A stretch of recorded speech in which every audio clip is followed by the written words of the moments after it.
It seems that envy is my sin. Oh, what's in the box? Not till you give me the What's gun. in the fucking box? Give me the gun. He just told you. Welcome to another fresh dive on David Fincher.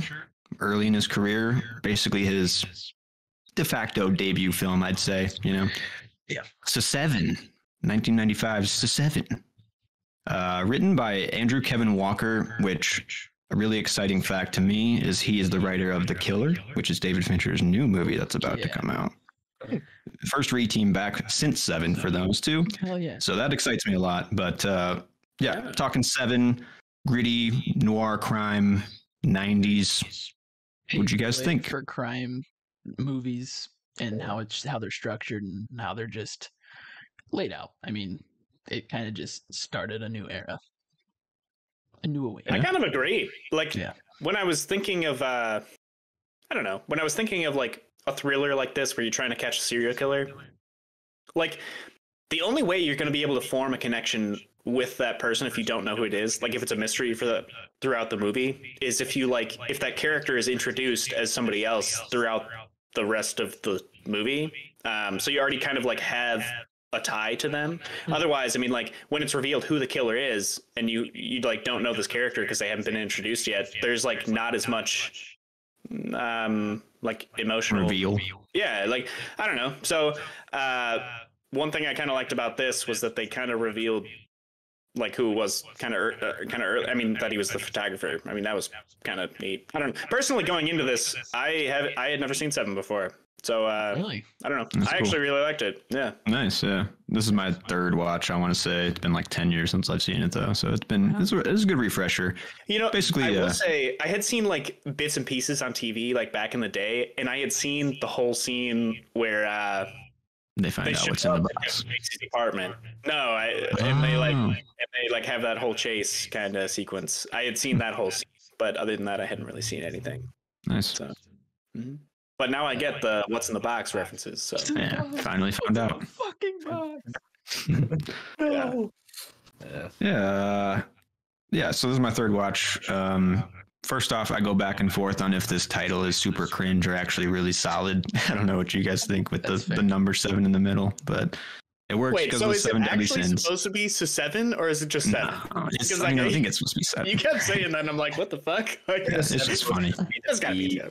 Yeah, whatever. I mean, it's cool. It's cool. It probably got the script sold. You know, like. Mithrigan. I mean, that just came out. You know, so. What was that? Mithrigan, Megan, but it's Mithrigan. Yeah. Right. Oh, yeah. Tasteful. Yeah, style. I mean, like, what other kind of title would you have for this, Matt? I mean, 7 works, you know, like, but without the 90s flair of the number, maybe it doesn't have the same hook, you know? It's kind of boring, right? With just 7, everyone's like, what the fuck is that? Yeah, you put the number 7 in it, it immediately becomes interesting, I guess, right? I mean, It's a new word, man. That's not a letter. Add that shit to the dictionary. what's that movie about? I've never seen that before. Spurs, what? But I gained a pretty, and I wouldn't say I fully gained a new appreciation because I always thought this movie was pretty solid. But I was like kind of deciding if I was going to like keep this it's a good 4-star movie, or if I was going to be like, is this really elevated, like to another level? And I think I did come around to it honestly being like 4.5 elevated movie. I just it's got the bare bones of the solid, gritty crime story, but it is so solidly written throughout, and I can go into like why, but it's just a very compact, perfectly plotted and characterized movie, and it really does mean something too. Like thematically, it doesn't bounce around. It keeps it all kind of contained in this darkness, which sucks as a movie, but like it's really well done. It's like actually a super like scary movie. Like it's like what I imagine to be a true scary movie, like on a human level. I don't know what other flavors you guys got. I feel the same. Sorry. No, go for it. Go for it. 4.5 is what I have always put it at, and I've seen it. This is like my 4th or 5th time seeing it, and I watch it. I mean, there's no 10-year hiatus or anything, but I watch it pretty regularly. But yeah, I think Same here. I just got a new appreciation thinking about it this time. I was like, is there truly anything wrong with this movie? It's tight script, it's well directed, it's the characters are what they need to be and perfectly executed and acted. So honestly, this might just be a 5-star movie just because it's like I have no complaints. It's a great I feel thriller. you. Paved the way for crime noir films after the fact, you know. It kind of added new flavor to the genre. So I mean, Yeah. there's really nothing wrong with this movie. It's just it's fucked up. The only Yeah. thing I can think of, but just literally like nitpicking, like the library that Morgan Freeman goes to. Where is that? Was that like attached to the police station, or is that just some random library? I think it's like the public library or whatever. Because like right? why? I don't know. I just feel like the security guard situation, like that was going on there, and like how it was closed down. That was just weird to me. I don't know. Like I feel like tight that with them. that was like kind of unnatural. I don't know, but like like literally like yeah, I don't know. And that's like a goofy like nitpick thing. It's not even like a bad thing. That's But that was like the only yeah. thing I'm like, where the fuck is this library at? You know, like I don't like watching this. That's what I was thinking, but I don't know. You're right. You've changed my mind. It's Not a just bad movie thing, you know. after that. Yeah, right. Actually, you know what? Fuck this movie. Like literally nothing to do with like I don't know. Yeah, to me, that's I dug it because it was like a character moment for Morgan Freeman.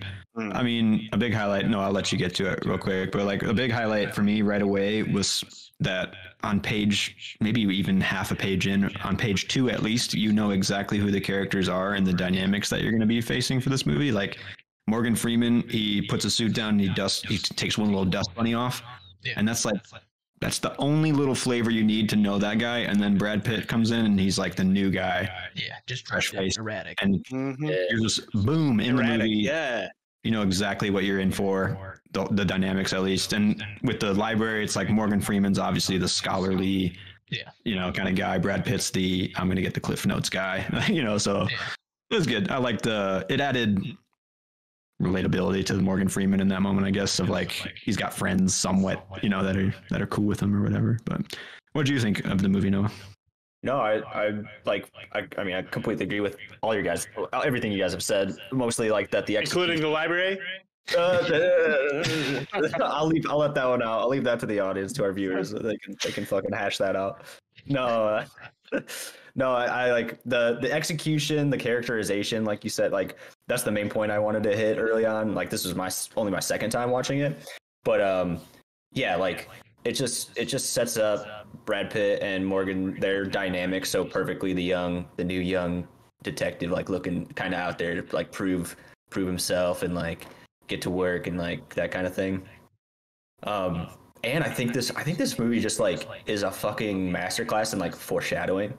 You know what I mean? And like, Dude, like, because by the end of it, it's like you get an idea of like where our detectives and like where their minds are at. Specifically, I think Brad Pitt's characters. I mean, and Morgan Freeman.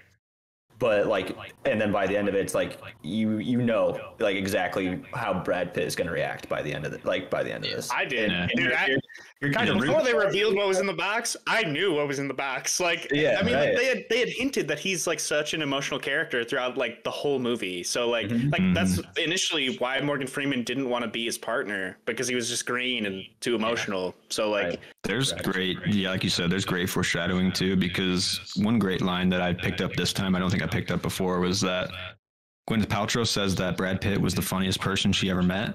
And Morgan Freeman looks at him like, really? That guy? Like, so clearly the job's already been taking a toll on Brad Pitt's character, you know, up to this point. And this case is like the catalyst of everything. So like, Yeah. there's so many little moments there that give you the character juice you need to like get to that climax and make it work, you know? Yeah, so I think that would like upon this rewatch, that was something that I like appreciated. Damn, like the and just like yeah, like I think you mentioned it, Alex, was like this like I don't think these characters like this have been done better since, or like that I've seen. Yeah. You know what I mean? Like the whole gritty noir like dual cop thing, mentor whatever student type thing. Like I can't think of a movie or two characters who are better What made it suited. Yeah. better, that dynamic was that it wasn't just Morgan Freeman punching down on Brad Pitt. He was just kind of like trying to help him come to terms in reality of the whole situation, you know, and like calmly talk to him and not just be like, hey, you're a fucking idiot, you know. It's, I mean, he calls him a fucking idiot that when he kicks the door in, but Brad Pitt fixes that. But I mean, other than that, he's just like, hey man, you know, I get it. This is why I'm leaving this city. This is why I'm leaving this job. Yeah. But Like more It's a very, advice he's trying to give, like fucking dude, I've been through it, like just like let me help you, like, you know, like that kind of. Yeah. It's a very dark message overall that this movie's kind of stating in the end too, which I mean to me makes it it's like inherently a good like story now because it didn't pull the punches at the end and it went full into what it was saying. It makes it a very like dark movie, but like the message basically being that the man ultimately proved that there's inherent evil in the world, you know, and like that can't be stopped. Yeah. But the ultimate message that I would latch onto, and obviously Fincher wants you to latch onto, is there's characters like Morgan Freeman who will fight against that, you know, and it seems like Morgan Freeman's going to stay on at the end and keep trying to fight it. Yeah. Great line at the end about Ernest Hemingway's quote. How about I forget the quote, but it's like, I agree with the second part about it's worth fighting for. Yeah. And great little send off. But yeah, I think I know what you mean. Like the characters here are done so well. Cause I drew some No Country for Old Men vibes in this watch, where it's like Tommy Lee Jones's character is basically Morgan Freeman's vibe, where he's like done over it, too old. And he, at the end of No Country, basically accepts it and gives in. And in Se7en here, Morgan Freeman doesn't accept it and he's still going to fight back. Right. So, I mean, two different sides of the coin, but I'm glad. It's such a dark movie. I don't really want to rewatch. I don't like find myself with the urge to watch this movie. You know, just I don't. But when I do, I'm rewarded at how dark and how true and how ballsy it is, straight up. So. And it's super well paced too. Like never once, and like crime movies aren't really, because I mean they have a formula now, but like usually I'm just kind of feeling it, you know, like okay, come on, let's get to the next punchline, let's get to the next bullet point that we got to get to. But with this one, it was just so well paced because the characters. I think it just stems from the characters is where like the heart of it is. If they weren't such well-rounded characters, I feel like it would have felt kind of dragging and things like that. Yeah, probably. So yeah, for sure. I think the pacing was just spot on. I mean, everything about it. Like I said, I have no complaints. So not giving this 5 stars, I feel like, is a crime. And for me, at least, because I have no complaints. Yeah, I've been trying to think this whole time about more gripes. Yeah, just a fucking library, huh? I think what helps the plot is like you have checkpoints of the murders, like like literal bodies that can show up to like take you out of your lull if you have it. Yeah, I think like the writer utilized them very well, especially like a certain writer would have the 7th one be like, oh my God, we got to save him. We got to get the fucking, this guy has 5 deaths and then he pushes the killer onto us as audience. Yeah. And then there's 2 more after that. It's like he uses the deaths to the fullest and to the most impactful, you know, like. Yeah, it's just super clever, super smart writing, like way unique. What do you think the worst death would be personally? Like if you just had to undergo it, Lust. You know? Lust, bro. Yeah, really? That's straight up. That I don't know. I might say Sloth. I think Sloth was mine. Yeah, I mean, that's like a year that guy was, or that's longer. A long term, right? Like it was terror. Yeah, a year to the day. Yeah, they're all fucking nightmare fuel. Like it's such a scary movie. I watched this movie. Like gluttony was enough to like fuck me up. Like, like on the first watch, I was like, "Do I want to keep watching this movie?" You know what I mean? Like, and then like the 3 little plastic pieces that they found in his stomach were how he found out like to go behind the fridge, and the guy left that for Morgan Freeman. Like that's fucking wild. Like I don't know. Psychopath shit. That's why he admired them, man. He respected them. Just fucking. The writer has some dark shit going on, right? Because like even in the side stories that they're telling, he had to like research some of the worst cases in like history. I'd say like just like the little side is like, yeah, this guy got his eyes gouged out down the street yesterday night. You know, like it's like, oh fuck, you must have like had to just read like story after story of like terrible fucking crime to get this out. Like, yeah, fucked up. Man, but like realistically, like that's well, I guess it's kind of interesting because like I'm assuming that's what you do as a detective, and like also there's a point in the movie when I think it's after Gluttony or maybe after like the second one is not Pride. Greed, yeah. Where like Morgan Freeman goes to the library and Brad Pitt is kind of like just researching criminals, I think. Yeah. And like, I don't know. So I mean, like he's just going through old criminals' files to see like their work, essentially. You know what I mean? Like, just yeah. It's gonna like take it out of you. Like the darkness of the world will take it out of you. I mean, that's kind of what this movie's saying. So yeah, it's like Sarah when we were watching it, she was like, "How do you live a normal life while doing this job?" And I'm like, I don't think you can. I mean, and that's what I appreciate about like The Wire. It's a perfect example of how you balance life and being on a police detective, and you don't. You know, there's no balance. Take some of that shit home. Shit, and it's your baggage. That's you have to deal with it the rest of your life. You know. Yeah. Yes, sir. Yeah. You become the thing you hate. So. Yeah, I thought it was since we just watched Chinatown last year too, I got some Chinatown vibes this watch where it's kind of homaging that story, but then bringing it into like 90s modern psychotics, you know, like it was like a nice, like you said, like it created its own extension of what crime movies are, but it also was like homaging every other one before that too in a great way. Like it's like a perfect transition almost, this movie, you know. Yeah. Neo-noir. I think this has got to be one of Brad Pitt's best performances, especially at the end when he's like, you know, doing the what's in the box and he starts crying. It's like that's the most convincing. It's like I think they actually cut off his dog's head or something and made him cry on set because that's good. Unbelievable.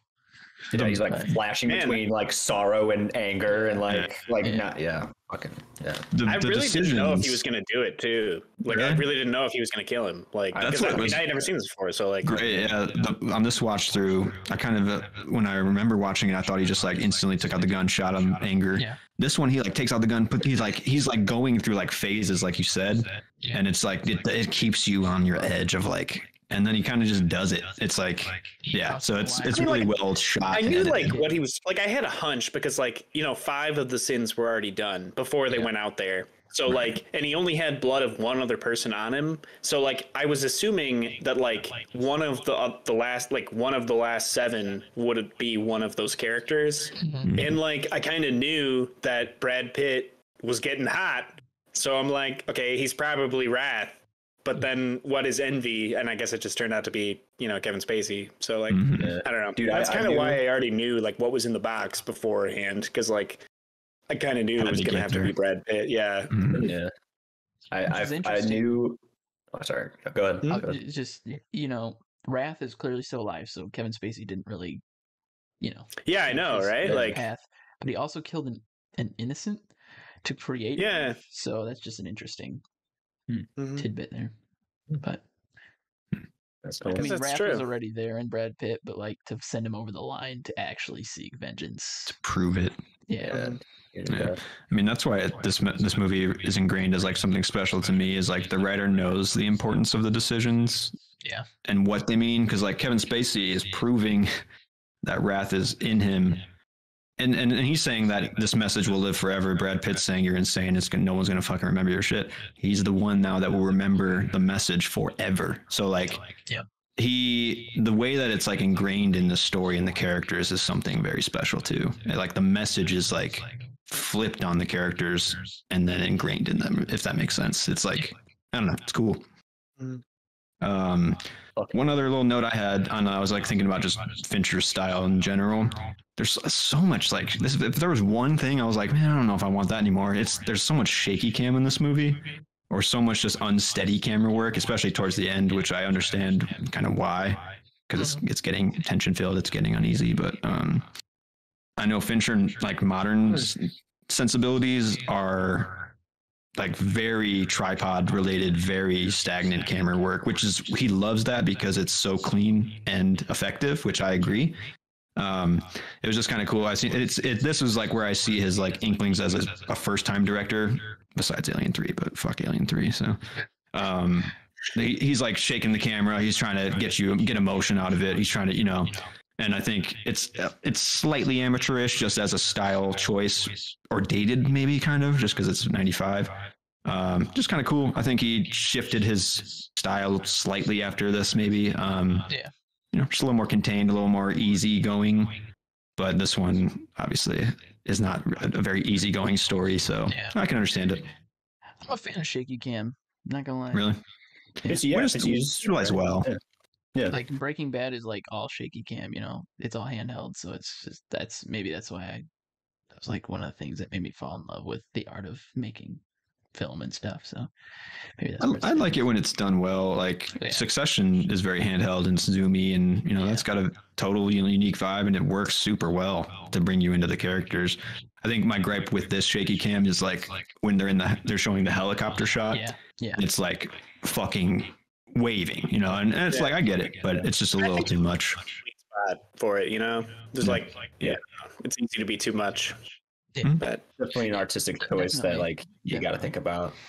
Yeah. No, I have a question. Do you guys think, because I'm like fairly certain that like at least Kevin Spacey's character knew, and then I knew that like Brad Pitt was going to pull the trigger after he does the whole mentions the unborn child thing. Yeah. And part of me secretly thinks that was bullshit just to make sure that he pulled the trigger. You know what I mean? Like he was like fucking gaslighting him to get him there. Maybe, I don't know. Wait, like, so what are you saying? Are you saying that Kevin Spacey didn't know that she was pregnant? Dad, or he's lying that she did just to like get Brad Pitt's get Mills to fucking like about the begging. Then you think she's lying about her begging then, or maybe I don't know, maybe not the begging, but the unborn child thing I thought was like could have been a tactic to get his character there, just because he's the fucking psycho, babble killer. Yeah, push him. I don't know. So. I guess it depends. I mean, like, I think it just depends on how much research, like, he was doing on people. Like, seemed to know a lot. I mean, like the five people beforehand. I mean, was he just like on the fly for the last couple? Like, did he like? Because I mean, I think he planned it out for a year, and then like the last week or whatever was like his time to do it, or how would he have known that like Brad Pitt was gonna get onto this though? That's true. He was a rookie. That's what like, because I mean he just got in there, like he must have just assumed that a detective on the case would be pushed this way, like or something. A little bit of like artistic work in his murder. I guess. He's an artist, right? Good question. I mean, that is kind of a little bit of a gap, but I think he maybe just took the assumption of like, I'll make it work, with somebody. Yeah. I mean, like, I don't know. It was already revealed that she was actually pregnant, so I feel like it's not like that, I remember that because she was talking. There's that whole scene with her talking with Somerset. Might be. I totally forgot about that. No, I mean, like, I don't know. I mean, there is a chance he didn't know, but Gotcha. All right. Dark reveal of just like her begging, though. Man, there's just so many dark corners in this movie. Makes you fucking want to shower. Yep. Welcome to Fincher. We're just getting started, baby. Hell yeah! What a great like directorial. Right? What's that? The game is next, right? The game. I have not seen it. But I read the description and I'm like, what are we getting into here? Yeah. We've also not seen it, so it'll be a first for me. Nice. Yeah. It's gonna be fun. Yeah. Cool. I realized last week though, we didn't establish a vehicle for Fincher. Yeah. Are we gonna establish a vehicle we're in, or we're gonna move on? We've transcended the vehicles. I feel like a hearse would be. We're on our way to the grave. Yeah. About to go exhume some bodies for some research. Yeah. Yeah. Wait, so like what capacity? So like the first for Kubrick, we were on a train, going on the train till the end, and then PTA we were in a limousine going to the club, and I think Fincher we should be like in a cop car going to the serial killer's house or some shit, cop car Trolling. Yeah, I don't know. Chopper We're maybe. definitely in the squad car right now. We're in a cop car. Bus. We're in the prison bus. Yeah. Prison bus. That's a good one. Yeah, we're on our way to the pen. So we're the killers. We're the dark where the Zodiac killer and A spaceship. Darkness I lives mean, in we have us. Alien 3 to consider, right? No, That's true. What a spaceship. I disowned it. We don't talk about it. We'll push that into the black holes Yeah, right. that are out there. Yeah. I guess a final note. But this is so crazy that this movie was made at the confidence level that it was after Alien 3. Yeah. Like to get Morgan Freeman and Brad Pitt even on board was like huge. Yeah. To think that this is like worth it for David Fincher who fucked up Alien 3. You know what I'm saying? Like this is, I don't know. It's just mind blowing that he had a redemption movie like this, and I'm glad he did. How well known do you think it was at the time about that? Like the producers were like pushing him to do what he did in Alien 3. Because I mean, like I don't credit Alien 3 to being like really his fault. I credit that to the producers like pushing him to do shit. Sigourney, People must have done the same. yeah, I mean, she was like, this was the studio. This wasn't him. He has a vision. So it I think that's what saved his career. It had to have. It's just like one person's being like, he's not that bad. Like that's enough to be like, all right. So we'll give him 7. Yeah. Like, it's just great on the moves. Great on the person who greenlighted this movie. I respect the fucking confidence straight up. So This is the stuff we need like nowadays, have confidence that good stuff can be made even if it doesn't sound the greatest. And it's not a fucking, cookie cutter movie. I say this every time I feel like, but it's just watching these old movies, you just have such appreciation for the art form, Definitely. I agree. Yeah. it's great. It was some good shit. Yeah. Well, You can do with so little too. yeah, man. Yeah. I'm excited for this dive, man, because just getting back into this movie, Fincher is a true genius filmmaker, man. Definitely. Like he's, if not the best, one of the best right now. And So what did you say that new movie is then? The The Killer. new movie of his? The Killer? I think I don't know. I think it's going to be Netflix. Yeah, it's Oh, okay. Okay. Michael. When, If it goes in uh, theaters, I'll When does I'll it see come that. out? November. September or November? Okay. Gotcha. End of the Yeah, year. I'll be excited for that because I mean, like, if it's the same writer as this too, like, Yeah. I think that's gonna be some good shit. It should be good. It's been received well at festivals, so I think it's going to be good. Hell yeah! Nice. We'll do a dive on it when it comes out. How about that? Yep. The last one for Fincher. Redemption arc. Yeah. Well, join us next week, guys, for another Fincher dive with The Game. We'll see you at the police station. Wherever. We'll just be in a different dark vehicle every week for Fincher or something, whichever it applies to. Move But from the bus yeah. to the squad car to the hearse. yeah, as a serial killer would like escaping, like we're just, I don't know. We'll make it work. But thanks for joining, listening for this Fincher dive, and we'll see you next week, guys.